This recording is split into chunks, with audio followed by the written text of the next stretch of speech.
በቤተ መቅደስ ያሳደከኝ ለአፌ ጥበብን ያስተማርከኝ የልጅነት አምላክ ወዴት አለ? በዚያ ዓለም ሐሳብ እንዲዛል በቤተ መቅደስ ያሳደከኝ ለአፌ ጥበብን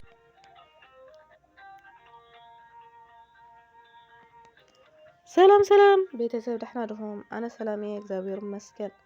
ሰላም ድማ ሰላም ትኾን ማዓት ተስፋዬ እንኳዕ ድማ ብሰላም መጻኹም ዳብዕላይ ትብላወልኹም ሓደስኹም ሰብስክራይብ ነበራትኹም ድማ ላይክ ኮሜንት ላገበርኹም ሰብስክራይብ ላገበርኹም ባራት ዕንዋት ብልቢ እዛ መስክን ስለትገብሩልይ ማለት እዩ። ናዚ ሓለፈ ሰሙን ትምህርቲ ኣዝያ ጠቂማትኩምን ብዙሓት ሰባት ድማ ከም ጠቐምኩምላይ ነጊርኩም ነይርኩም ማለት እዩ። ርእይቶ ድማ ርእየ ብጣዕሚ እየ ዘመስግን ካብ ልቢ ማለት እዩ። ሎማዓንቲ ድማ ካብኣ ዝቐፀለት ካሊእ ኣርእስቲ ኣዝዩ ጠቓሚ ዝኸውን እዩ ንሓዚ ደሞ ሒዘልኩም መፅእ እኒኹም። ብቻ ላይክና ሰብስክራይብ ላገበርኩም ብርታዕኩም ኣይፈልየኒ ይቐኒየለይ ለኦ ክብለኩም ኣርእስታ ብህድኣት ምንባር እወናዊ ዝሓዘ ኣርእስቲ እዩ። ኣዝያ ጠቓሚት ኣስተውዕሉ። ብህድኣት ምንባር ማለት ውሽጣዊ ሰላም ምርካብ ጥራይ ዘይኮነ ምስቲ ህውከት ዝመልኦ ዓለም ብምስትውዓልን ብጥንቃቄን ናይ ምንባር ስነ ልቦናዊ ቅዱስ እዩ ቅዲ እዩ። ዘለዓለም እዞም ዝስዕቡ 10 ነጥብታት ንዚ ብስፍሕ ዝገልጽ እዩ። 1 ምስ ርእስኻ ምዕራቅ ፍቕሬታ ምስ ርእስኻ ምዕራቅ ብህድኣት ምንባር ቀዳምን ስጉምቲ ምስ ገዛ ርእስኻ ሰላም ምፍጣር እዩ። ሕሉፍ ጌጋታትካ ተቐቢልካ ልነብስኻ ይቕር ምባል ካብቲ ንምንታይ ከምዚ ገይረ ዝብል ወቃሲ ስምዒት ወፂኻ ኣብ ህሉ እዋን ጥራይ ምትኳር ማለት እዩ። ካልኣይ ስምዒታዊ ብስለት ዝኾነ ኩነታት ምስ ዘጋጥመካ ብሃንደበት ኣብ ክንዲ ትኩሪ ብህድኣት ንምምላስ ግዜ ምውሳድ ማለት እዩ። ስምዒታትካ ክትቆፃፀሮም እንከለኻ እቲ ኣብ ውሽጥኻ ዘሎ ህውከት ይሃድእ።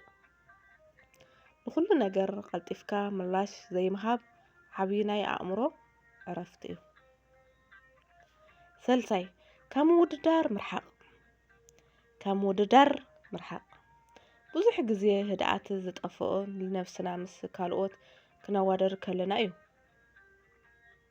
ብህድኣት ዝነብር ሰብ ጉዕዞ ሂወቱ ናይ ባዕሉ ምዃኑ ይርዳእ። ናይ ካልኦት ዓወት ንስኻ ስግኣት ክኾነካ የብሉን። ነብሲ ወከፍ ሰብ ናይ ባዕሉ ሰዓት ከም ዘለዎ ምእማን የድሊ። 4 ውሕድነት ከም ጸጋ እዚ ብኣእምራዊ ይኹን ቅዱሳዊ ደረጃ ዝገልጽ እዩ። ብዙሕ ዘይረብሕ ሓሳባት ብዙሕ ዘይጥቀመሉ ነገራትን ካብ ሂወትካ ምእላይ ሓሳብካ ኣብ ውሕድ ኣገዳስን ነገራት ጥራይ ክተተኩር ከለኻ ኣእምሮኻ ብጭንቀትን ብዙሕነት ነፃ ይኸውን። ብሕትነት 5 ናይ ምምዛን ክእለት ኣብ ሂወትካን ንዝመፁ ነገራት ኣየናይ እዩ ፀቕጢ ዝፈጥረለይ ኣየናይ ኸ እዩ ዝጠቕመኒ ኢልካ ምፍላይ። ንዝረብሕ ክትዕ ወይም ንዘየድሊ ድራማ ኣይፈልን ምባል ንህድኣትካ ትሕልወሉ መሳርሒ እዩ።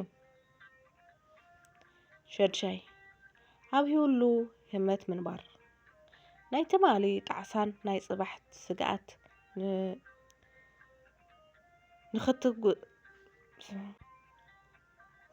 ንህድኣትና ዝሰርቁ ቀንዲ ጸላኢ እዮም። ብህድኣት ዝነብር ሰብ ነቲ ሕጂ ዘላ ደቃቂ የስተማቕራ እናበልዐ ንእኽሉ ምግቡ ይጥዕሞ ናተዛወረ እንከሎ ንፋስ የስተማቐር እዚ ከዓ ኣእምሮኻ ካብ ወጣሪ የውፅኦ። 7 ትፅቢታት ምቕናስ ካብ ኩነታትን ዘሎና ትፅቢት ኣዝዩ ልዑል ምስ ዝኸውን ህድኣትና ይናወፅ። ዓለም ንዓና ክተሐጉስ ግዴታ ከም ዘይብላ ምርዳእ ንመጻኢ ዝኾነ ጽቡቕ ነገር ከም ዓብዪ ህያብ ክንቆጽሮ ይሕግዘና። 8 ናይ ስቕታ ዋጋ ስቕታ ልነብሱ መድሃኒት እዩ። መዓልታዊ ሒደት ደቓይቕ ኣብ ስቕታ ምሕላፍ ውሽጣዊ ድምጽኻ ንኽትሰምዕ ይሕግዘካ። እዚ ከዓ ኣብ ደጋዊ ጫውጫውታ ዓለም ትፍለይ ኣእምሮኻ ጸጥታ ክትረክብ ይገብሮ። 9 ተዓጻጻፍነት ህይወት ኩሉ ግዜ ከምቲ ዝሓሰብካዮ ኣይትኸይድን።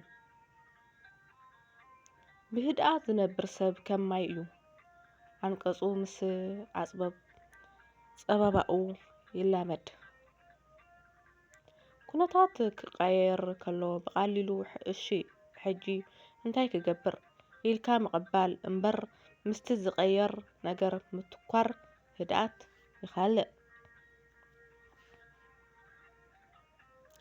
10 ምስጋና ምትካል ብህድኣት ዝነብር ሰብ ኣብቲ ዘይብሉ ዘይኮነሲ ኣብቲ ዘለዎ የተኩር። ምስጋና ኣእምሮ ኣብ ስስዕን ቅንኢ ነፃ ይገብሮ። ዘለካ ነገር ኩሉ ምዃን ምስ ተረድአካ እኹል ምዃኑ ምስ ተረድአካ እቲ ንምርካብ ዝገብሮ ህውከት ይሃድእ። መጠቃለሊ ብህድኣት ምንባር ማለት ፀገም ዘይብሉ ህይወት ምንባር ማለት ዘይኮነስ ኣብ ማእከል ማዕበል ኮይንካ ውሽጣዊ ህድኣትካ ክትሕሉ ምኽኣል ማለት እዩ። እያ ትብልና ልማዓንቲ ኣርእስትና ኣዝያ ደስ በሃሊት እያ።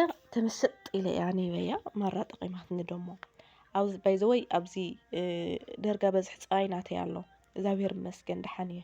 ከምዚ ልናወፅስ ኣይኮኑ ዝኾነ ነገር ብርግጥ እንታይ እኒአኒ ሓደ ፀገም ዝኾነ ነገር ክገብራ እንተኾይነ ክገብራ እኒአኒ ኢለ እየ በቃ እሱ ኢሉ ንእሽተን ዝኸብደኒ እምበይ እቲ ካሊእ ደሓን እየ። በቃ ከምዚ ህድኣት ልብል ብዘለኒ እዩ እግዚአብሔር ዘመስግን እግዚአብሔር ይመስገን ዋላ ሕዚ ዝኾነ ነገር በቃ ኣብ ዝኾነ ነገር ክኾን ስለለዎ እዩ ዝኸውን ኢለ እየ ዝኸይድ። ዝኾነ ኣብ ዘጋጥመኒ ድማ ፍቓድ ኣምላኽ እዩ። በቃ ክኾን ስለለዎ እዩ ኮይኑ ኢለ እየ ዝቕበሎ ማለት እዩ። ከምዚ ንምንታይ ከምዚ ኮይኑ ንምንታይ ከምዚ ኮይኑ ኣይኮነይ ዶ እዚ ቅርሺ ኳሲ ተጠፊእኒ በዝሒ ቅርሺ ማለት እዩ። በቃ ምንም ክገብር ኣይክእልን ናተይ ይኹን ምንም ሰሪሐ ከምፅየ ገለ ኢለ በቃ ሓደ ሰብ ነው ብቅርሺ ክመውት ዝደሊ ቅርሺ ሞ ብጣዕሚ ይፈታኒ ክሳብ ለይቲ ፅበየ ሰብ እዩ ዝፈላለየካ ብሰንኪ ቅርሺ ማለት እዩ። እና ብዙሕ ነገር ኣሎ እግዚአብሔር ይመስገን ኣነ ኣብዚ ደሓን እየ። ንስኹም ከ ከመይ ኢኹም? ኣነ ደሓን እየ እዛ ዓለምሲ ተረጋጊዐ እየ ዝነብረላ ብዘይ ምግናን ማለት እዩ። ናስኹም ደሞ ተረጋግዑ ማለት እዩ። ብህድኣት ምንባር ኣገዳሲ እዩ። ብርግጥ ኣብ ስደት ኮይንካ ብዙሓት ነገራት የናውፅካ ምስቲ ናፍቆትካ ብዙሕ ኣሎ ብጣዕሚ ከቢድ ግን ደሞ ኩሉ ፍቓድ ኣምላኽ እዩ ተመስገን ማለት እዩ። ብትሕተና ዘሎ ምርኣዩ ትሪእዎ ኣለኹም ኢኹም ብዝኸ ሰዓት ገሊኡ ይሓምም ገሊኡ ሞት ማእዛ ምፅውዕና ይፍለጥ ግን ዝሮ ዝሮ ክንጭነቕ የብልናይ ማለት እዩ። ኣይንጨናነቕ ብህድኣት ንንበር ሓደ ሓደ ግዜ በቃ ብጣዕሚ ጠቐስታት እዮም ኣብዚ ከምዚ ኮነኒ ዘይምባል በቃ ከምዚ ያኽለኒ ዘይምባል በቃ እንድዒ ናለምሲ ብጣዕሚ ብዙሕ ነገር ኣሎ ዝርዝሮ ብዙሕ እዩ። ናዚ ይመስል ነይሩ ቤተሰብ ሰብስክራይብ ላይክ ላገበርኩም ምብርታዕኩም ኣይፈልየኒ ተጠቐምኩም ላትኾን ደሞ በዓልቲ ሙሉእ ተስፋየ ቤተሰበይ ዝፈትየኩምን ዘኸብረኩምን እና እንታይ ክብለኩም ደልየ መሲልኩም ዝኾነ ነገር ንእሽተን ዝበሃል ነገር ስለለየላ ኣዳሚፅኩም ላመሓዝትኩም ከምዚ ዓይነት ዝገጥሞም ሸር ግበሩለይ በዝሒ ግዜ ሸር ግበሩ ኢለኩም ኣይፈልጥን ትፈልጡ ኢኹም نبوقعك يحزوكم ذات مرت أستمعيركم لا يون لا هي حاجة سلالخنا لا أخم ولا ندحر تقيمهم لا لا لايك تغيركم لي عوينا قرينا لايك غيركم شر غيركم أبارات يعني تانكيو بلبي إذا مسكن يا خور الله يا خور الله يا خور الله يا خور الله مالتيو نا با يعني لي سبسكرايبنا لايك هيترسو በቤተ መቅደስ ያሳደከኝ ለአፌ ጥበብን ያስተማርከኝ የልጅነት አምላክ ወዴት አለ በዚያ ዓለም ሐሳብ እንዲዛል በቤተ መቅደስ ያሳደከኝ ለአፌ